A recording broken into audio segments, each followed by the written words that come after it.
Dears, welcome. ഇനി നമുക്ക് പറയാനുള്ളത് ഓർഗനൈസിംഗ് എന്ന ചാപ്റ്ററിനെ കുറിച്ചാണ്. After planning we have to discuss the chapter organising. എന്താണ് ഓർഗനൈസിംഗ്? ഓർഗനൈസിങ്ങിൻ്റെ മീനിങ്ങിലേക്കാണ് ഫസ്റ്റ് നമുക്ക് പോകാനുള്ളത്. അപ്പോൾ after planning a manager determines what activities and resources are required. ഒരു പ്ലാനിങ് നടത്തിയതിന് ശേഷം how to do, what to do, when to do, ഈ രീതിയിലുള്ള കാര്യങ്ങളൊക്കെ തന്നെ തീരുമാനിച്ചതിന് ശേഷം ഒരു മാനേജർ തീരുമാനിക്കേണ്ടത് എന്തൊക്കെ ആക്ടിവിറ്റീസും എന്തൊക്കെ റിസോഴ്സുമാണ് നമ്മൾ പ്ലാൻ ചെയ്ത കാര്യങ്ങൾ നേടിയെടുക്കാൻ ചെയ്യേണ്ടത്. So it determines what activities and resources are required to achieve our objectives. Okay.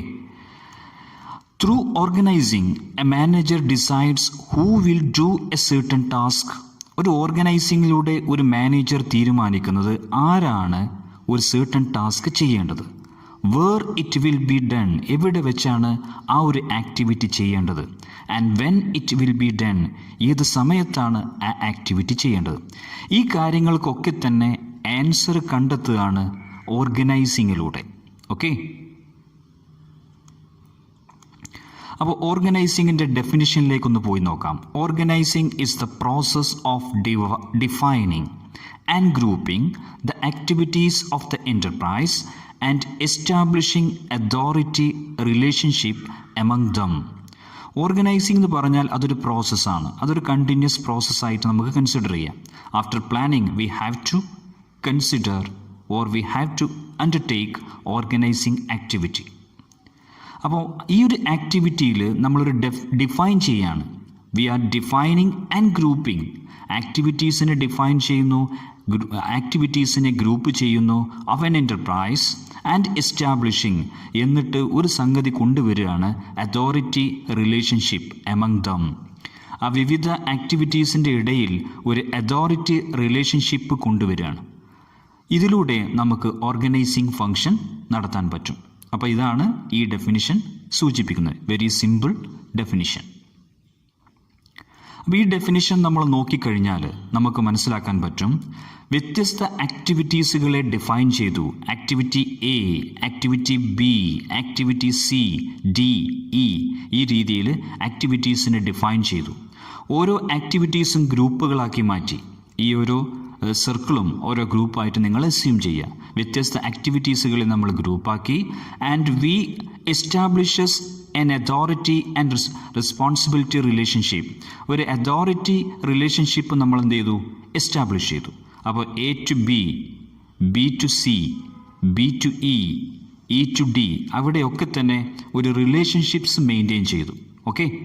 അപ്പോൾ ഇങ്ങനെ റിലേഷൻഷിപ്സ് മെയിൻറ്റെയിൻ ചെയ്താൽ മാത്രമേ ഓർഗനൈസിങ് നമുക്ക് നടത്താൻ പറ്റുള്ളൂ. ഇനി തുടർന്ന് നമുക്ക് പറയാനുള്ളത് ഓർഗനൈസിങ് എന്ന ആക്ടിവിറ്റിയുടെ സ്റ്റെപ്സുകൾ എന്തൊക്കെയാണ്. അപ്പോൾ പ്ലാനിങ് നടത്തി കഴിഞ്ഞാലാണ് നമ്മൾ ഏത് ഫംഗ്ഷൻ സ്റ്റാർട്ട് ചെയ്യുക? ഓർഗനൈസിങ് ഫംഗ്ഷൻ സ്റ്റാർട്ട് ചെയ്യുക. അപ്പോൾ അതിൻ്റെ അതിൻ്റെ ഡെഫിനിഷൻസും അതിൻ്റെ മീനിങ്ങും നമ്മൾ പറഞ്ഞു കഴിഞ്ഞു. ഇനി ഈ ഒരു ഫംഗ്ഷൻ നടത്തുമ്പോൾ എന്തൊക്കെ സ്റ്റെപ്സുകളാണ് ഇതിൽ ഇൻവോൾവ് ചെയ്തിട്ടുള്ളത്? Step number 1, identification and division of work. First of all, we have to identify and divide the work. Second step is departmentalization. Departmentalization നടത്തിയിരിക്കണം. Third step is assigning of duties. ഓരോ ഡ്യൂട്ടീസും assign ചെയ്തിരിക്കണം. Fourth step is establishing reporting relationship. ഒരു reporting relationship നമ്മൾ എന്ത് ചെയ്യണം? Establish ചെയ്യണം. അപ്പോൾ ഈ ഒരു ഓർഗനൈസിങ് സ്റ്റെപ്സിൽ 1 by 1 ആയിട്ട് നമുക്കൊന്ന് ഡിസ്കസ് ചെയ്ത് നോക്കാം. ഓർഗനൈസിങ് സ്റ്റെപ്സിൽ first identifying and division of work. എന്താണ് identifying and division of work? Identifying and dividing the total work to be done into specific activities or jobs based on planning. അപ്പോൾ നമ്മൾ plan ചെയ്ത ആക്ടിവിറ്റീസിൻ്റെ ബേസിൽ നമ്മൾ കുറേ ആക്ടിവിറ്റീസുകൾ identify ചെയ്യുന്നു. And dividing the total work identify ചെയ്ത വർക്കുകളൊക്കെ തന്നെ ഡിവൈഡ് ചെയ്യുന്നു. അത് സ്പെസിഫിക് ആക്ടിവിറ്റീസും ജോബ്സുകളും ആക്കി മാറ്റുന്നു. അപ്പോൾ ഐഡൻറ്റിഫൈയിങ് ആൻഡ് ഡിവിഷൻ ഓഫ് വർക്കാണ്. അപ്പോൾ മൊത്തം വർക്കുകൾ ഐഡൻറ്റിഫൈ ചെയ്തതിന് ശേഷം ആ വർക്കുകളെയൊക്കെ തന്നെ സ്പെസിഫിക് ആക്ടിവിറ്റി, പ്രത്യേകം ആക്ടിവിറ്റിയാക്കി മാറ്റുന്നു. ഇതൊക്കെ തന്നെ ചെയ്യുന്നത് ബേസ്ഡ് ഓൺ പ്ലാനിങ്. അപ്പോൾ നമ്മുടെ പ്ലാനിങ് എന്താണോ അതിൻ്റെ ബേസിലാണ് നമ്മൾ ഈ ഒരു സ്റ്റെപ്പ് ചെയ്യുന്നത്. ഓക്കെ, ഡിപ്പാർട്ട്മെൻ്റലൈസേഷനാണ് രണ്ടാമത്തെ സ്റ്റെപ്സാണ്. ഡിപ്പാർട്ട്മെൻ്റലൈസേഷൻ നമ്മൾ എന്താ ചെയ്യുന്നത്? Under this steps we are combining or grouping similar or related jobs. ഒരേ സ്വഭാവത്തോടു കൂടിയ അല്ലെങ്കിൽ പരസ്പരം ബന്ധമുള്ള ജോബ്സുകൾ, വർക്കുകൾ, അതൊക്കെ തന്നെ ലാർജർ യൂണിറ്റ്സ് ആക്കി മാറ്റുന്നു. അതിനെ ഒന്നിപ്പിച്ചിട്ട് ലാർജർ യൂണിറ്റ്സ് ആക്കി മാറ്റുന്നു. അത്തരം ലാർജർ യൂണിറ്റ്സിനെ നമ്മൾ എന്ത് പറയും? ഡിപ്പാർട്ട്മെൻറ്റ്സ് എന്ന് പറയും, അല്ലെങ്കിൽ ഡിവിഷൻസ് എന്ന് പറയും, അല്ലെങ്കിൽ another name sections. So under these steps we are combining or grouping similar or related jobs into larger units, and that activity is called departmentalization. അങ്ങനെ ഡിപ്പാർട്ട്മെൻ്റലൈസേഷൻ നടത്തി കഴിഞ്ഞാൽ ആ ഓരോ സെക്ഷനെയും നമ്മൾ വിളിക്കുന്ന പേരാണ് ഡിപ്പാർട്ട്മെൻറ്റ്സ്. ഓക്കെ, അപ്പോൾ ഇവിടെ ശ്രദ്ധിക്കുക, ഡിപ്പാർട്ട്മെൻറ്റ്സുകൾ അല്ലെങ്കിൽ ഒരു ആക്ടിവിറ്റി, മൊത്തം ആക്ടിവിറ്റീസിനെ നമ്മൾ ഡിപ്പാർട്ട്മെൻ്റലൈസേഷൻ ആക്കുക എന്ന് പറഞ്ഞിട്ടുണ്ടെങ്കിൽ ഇവിടെ ഈ തരത്തിലുള്ള ചില ഗ്രൂപ്പ്സുകൾ നമ്മൾ ആക്കുകയാണ്. ഓക്കെ, അപ്പോൾ ഇതൊരു എക്സാമ്പിൾ മാത്രമാണ്. ഇവിടെ ഓരോ മൂന്ന് ബോക്സുകൾ നിങ്ങൾക്ക് കാണാൻ പറ്റും. അതിൽ ഫസ്റ്റ് ഒരു സിമിലർ ജോബ്സുകളാണ്, തൊട്ട് താഴെ രണ്ടെണ്ണം വരുന്നത് അനദർ ജോബ്സുകളാണ്. അപ്പോൾ ഇതിൻ്റെ സിമിലാരിറ്റീസിൻ്റെ ബേസിലാണ് ഇതിനെ നമ്മൾ ഒരു ബോക്സ് ആക്കിയിട്ട് അല്ലെങ്കിൽ ഒരു ഗ്രൂപ്പ് ആക്കിയിട്ട് മാറ്റിയത്. എന്നിട്ട് അതിൻ്റെ ഇടയിൽ നമ്മൾ എന്തും എസ്റ്റാബ്ലിഷ് ചെയ്തിട്ടുണ്ട്? ഒരു റിലേഷൻഷിപ്പ് എസ്റ്റാബ്ലിഷ് ചെയ്തിട്ടുണ്ട്. ക്ലിയർ? അസൈനിങ് ഓഫ് ഡ്യൂട്ടീസ് ആണ് നെക്സ്റ്റ് സ്റ്റെപ്പ്. ഡ്യൂട്ടീസുകൾ അസൈൻ ചെയ്യണം. ഓക്കെ, അപ്പോൾ വർക്കുകൾ ഐഡൻറ്റിഫൈ ചെയ്തു, ഗ്രൂപ്പുകളൊക്കെ ആക്കി മാറ്റി, ഇനി ഡ്യൂട്ടീസുകൾ അസൈൻ ചെയ്യണം. After departmentalization, each of them placed under the charge of an individual called departmental managers. അപ്പോൾ ഡിപ്പാർട്ട്മെൻ്റലൈസേഷൻ പ്രോസസ്സ് നടത്തി കഴിഞ്ഞാൽ പിന്നെ ആ ഒരു ഡിപ്പാർട്ട്മെൻറ്റിനെ ഒരാളെ ഏൽപ്പിക്കുകയാണ്. ആ ഏൽപ്പിക്കുന്ന ആളെ നമ്മൾ എന്ത് പറയും? ഡിപ്പാർട്ട്മെൻ്റൽ മാനേജർ, ഇൻചാർജ് ആയിട്ട് ഒരാളെ കൊടുക്കുകയാണ്. Then all jobs are allocated to the members. അപ്പോൾ ആ ഓരോ ഡിപ്പാർട്ട്മെൻറ്റ്സിലെയും ഉള്ള മെമ്പേഴ്സിന് ഒരുപാട് ജോബ്സുകൾ, വ്യത്യസ്ത ജോബ്സുകൾ അലോക്കേറ്റ് ചെയ്യുന്നു. അതായത് സിമിലാരിറ്റീസ് ഉള്ള ജോബ്സുകളൊക്കെ തന്നെ അലോക്കേറ്റ് ചെയ്യുന്നു ഓഫ് ഈച്ച് ഡിപ്പാർട്ട്മെൻറ്റ്സ്, അല്ലേ? ഓരോ ഡിപ്പാർട്ട്മെൻറ്റ്സിലെയും ആളുകൾക്ക് അത് അലോക്കേറ്റ് ചെയ്യുന്നു. അങ്ങനെ അലോക്കേറ്റ് ചെയ്ത് കഴിഞ്ഞാൽ we assigned duties. Next, establishing reporting relationships. Reporting relationships നമ്മൾ എസ്റ്റാബ്ലിഷ് ചെയ്യണം. Reporting relationship is established by fixing authority responsibility relationship. അപ്പം വ്യത്യസ്ത പൊസിഷനുകൾ ഉണ്ടാക്കി കഴിഞ്ഞാൽ, ഈ വ്യത്യസ്ത പൊസിഷനുകളെ നമ്മൾ ഗ്രൂപ്പാക്കി കഴിഞ്ഞാൽ, ഇത് വർക്ക് ചെയ്യണമെങ്കിൽ ഒരു ലൈൻ നമ്മൾ ക്രിയേറ്റ് ചെയ്യണം, ഒരു ചാനൽ നമ്മൾ ക്രിയേറ്റ് ചെയ്യണം. നേരത്തെ പറഞ്ഞതുപോലെ that is establishing reporting relationship. അപ്പോൾ റിപ്പോർട്ടിംഗ് റിലേഷൻഷിപ്പ് എന്ന് പറഞ്ഞിട്ടുണ്ടെങ്കിൽ ഫിക്സിംഗ് അതോറിറ്റി റെസ്പോൺസിബിലിറ്റി റിലേഷൻഷിപ്പാണ്. So it is undertaken to know one individual from whom he has to take orders. ആർക്കാണ് ഒരാൾ ഓർഡർ എടുക്കേണ്ടത്? ആരിൽ നിന്നാണ്? ആരോടാണ് അക്കൗണ്ടബിൾ, അല്ലെങ്കിൽ ആരോടാണ് ആൻസറബിലിറ്റി അയാൾക്കുള്ളത്? ആരെങ്കിലും ചോദിച്ചു കഴിഞ്ഞാൽ ആരോടാണ് ആൻസറബിലിറ്റി ഉള്ളത്? ഈ കാര്യങ്ങളൊക്കെ തന്നെ സെറ്റ് ചെയ്യണം.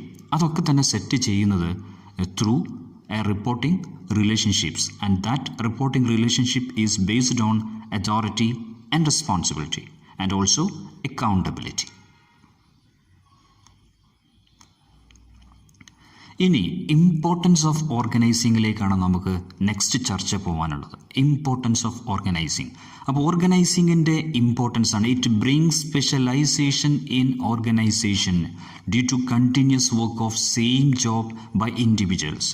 അപ്പം ഒരേ സ്വഭാവത്തോട് കൂടിയ വർക്കുകൾ ഓരോ ഇൻഡിവിജ്വൽസും കണ്ടിന്യൂസ് ആയിട്ട് ചെയ്യുന്നത് കാരണം അവരെന്താവും, സ്പെഷ്യലൈസ്ഡ് ആവും, എക്സ്പേർട്ടുകളാവും. അപ്പോൾ ഈ ഒരു സ്പെഷ്യലൈസേഷൻ, ആ ഒരു എക്സ്പേർട്ട് സ്വഭാവം അവരിൽ കൊണ്ടുവരുന്ന ഒരു സംഗതി ഓർഗനൈസിങ്ങിലൂടെ നടക്കുകയാണ്.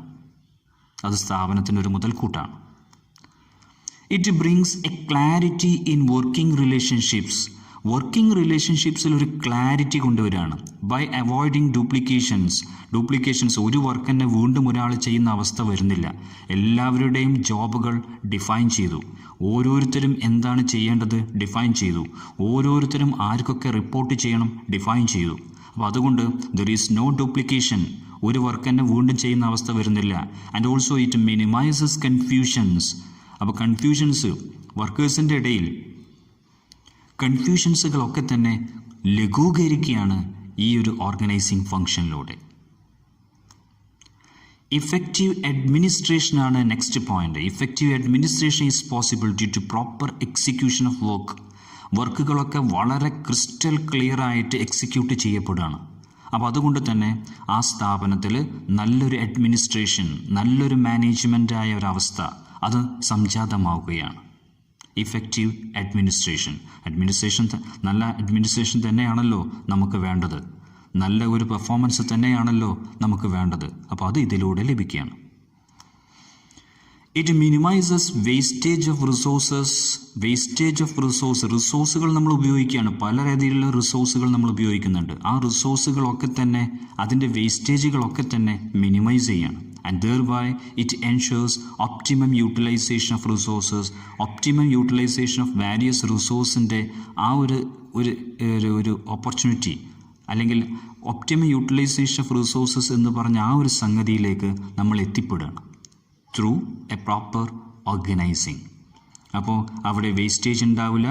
ഓരോ റിസോഴ്സുകളും പരമാവധി നമുക്ക് ചെയ്യാൻ പറ്റുന്ന രീതിയിൽ, നമുക്ക് ഫേവറബിളായ രീതിയിൽ നമ്മൾ ഉപയോഗിക്കുകയാണ്. ഏത് റിസോഴ്സും, മെറ്റീരിയൽ, ലേബർ, ഇതൊക്കെ തന്നെ നമുക്ക് പറ്റിയ രീതിയിലാണ് നമ്മൾ ഉപയോഗിക്കുക. അതിൻ്റെ ഒരു വലിയൊരു വൈഡ് യൂസേജ് നമ്മൾ ചെയ്യുന്നില്ല. കാരണം അത് നമ്മുടെ